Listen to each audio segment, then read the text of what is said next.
सामने रखते हैं कि 2 सवाल थे। एक सवाल तो भाई का ये था कि आपने सुना है कितने मुसलमान हैं, उनकी इतनी फ़ौजें हैं, तो सभी मिलकर इसराइल पर हमला क्यों नहीं कर देते? तो उसके हवाले से शेख साहब ने एक बड़ी कुरान करीम से इस्तेमाल किया है और उलमा ने इसका ज़िक्र किया है। मूसा अलैहिस्सलाम के वाक़े का कि जब मूसा अलैहिस्सलाम मिस्र से निकले हैं, समुद्र को पार करके सह सीना में आए हैं, उसके बाद अल्लाह ताला ने जब उनको कहा कि इस मुक़द्दस सरज़मीन यानी फ़लस्तीन में दाखिल हो जाओ और मूसा अलैहिस्सलाम की कौम को हुक्म दिया कि दाखिल होने का। फिर कौम ने दाखिल होने से इनकार किया और दाखिल होने से इनकार नहीं किया, जिहाद से इनकार किया। तो उस इनकार का नतीजा क्या हुआ? अल्लाह ताला ने उस कौम पर, बनी इसराइल पर 40 साल तक सहरा में भटकना मुकद्दर कर दिया कि 40 साल तक वो सहरा में ही गुम होते रहे, भटकते रहे। ये भटकना जो है वो सिर्फ़ कोई सहरा के अंदर नहीं, इस उम्मत के ऊपर भी यही है कि जब बैतुल मुक़द्दस मस्जिद अक़सा उसका हक़ ज़ाया किया और उसकी हिफ़ाज़त करने की जो ज़िम्मेदारी थी, उसको छोड़ा, उसके नतीजे में पूरी उम्मत इस अंदाज़ से ज़ाया हुई है।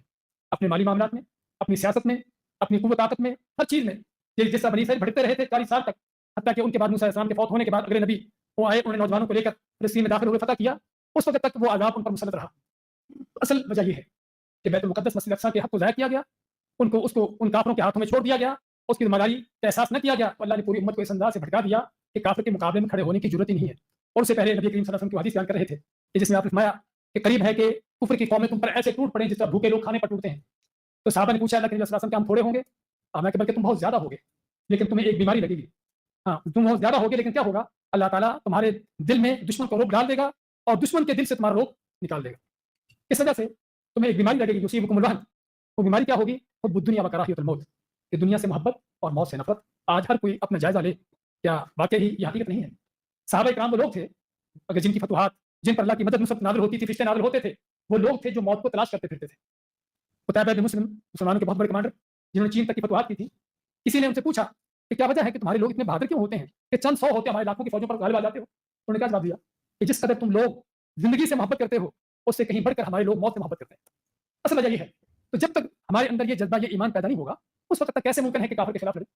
इसलिए बात सिर्फ़ ये ज़ाहिर की नहीं है कि फ़ौजें हैं, लश्कर हैं, असले हैं। कि भाइयों, जब तक इन असलों के साथ ईमान नहीं है, अल्लाह के साथ ताल्लुक नहीं है, उस वक़्त तक ये फ़ौजें ऐसे कुछ नहीं करती।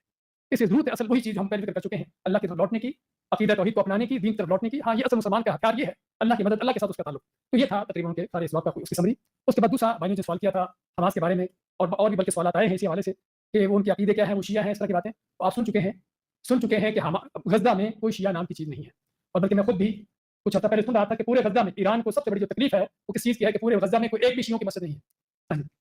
इसी से हमको अंदाज़ा होता है, भाई हम पहले ज़िक्र कर चुके हैं कि अगर यहूदियों के बम गज़ा वालों पर गिरते हैं, तो उन मुनाफ़िकों के बम आप पर गिर रहे हैं कि जो तरह-तरह की साज़िशें करके, इस तरह के प्रोपेगेंडे करके आपके मुसलमान भाइयों से आपको दूर कर रहे हैं, उनके दुःख दर्द को, ताकि आपके दिल में उसका एहसास भी ना हो। असल ये बहुत बड़ी साज़िश है दुश्मन की, कि जिस साज़िश को पहचानने की ज़रूरत है।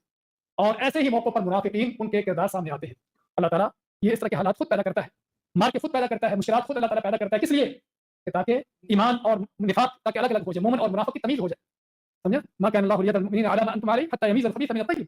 अल्लाह ताला खुद ये हालात पैदा करता है कि ताकि गंदे और पाक की अलग हो जाए। इसलिए ये वहाँ पर, यानी कि उनकी ज़बान से आप सुन रहे हैं कि वहाँ पर कोई ऐसी चीज़ नहीं। अलग बात है कि गलतियाँ होती हैं और हर इंसान के अंदर कोई ना कोई छोटी-मोटी गलती। और यहाँ पर बैठे हुए क्या सभी भाई एक जैसे हैं? क्या सभी की फ़िक्र एक जैसी है?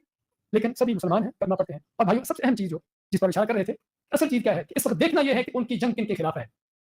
अगर तो मुसलमानों के गिरोह आपस में लड़ रहे हों, तो फिर तो हम देखें कि कौन ज़्यादा सही, कौन गलत है। खुले काफ़िर दुश्मन और इंसानियत के दुश्मन के साथ जंग, जिनके बारे में अल्लाह फरमाता है कि मुसलमानों के सबसे बदतरीन दुश्मन कौन है? यहूदी हैं। और उनकी दुश्मनी का अंदाज़ आपके सामने है आज।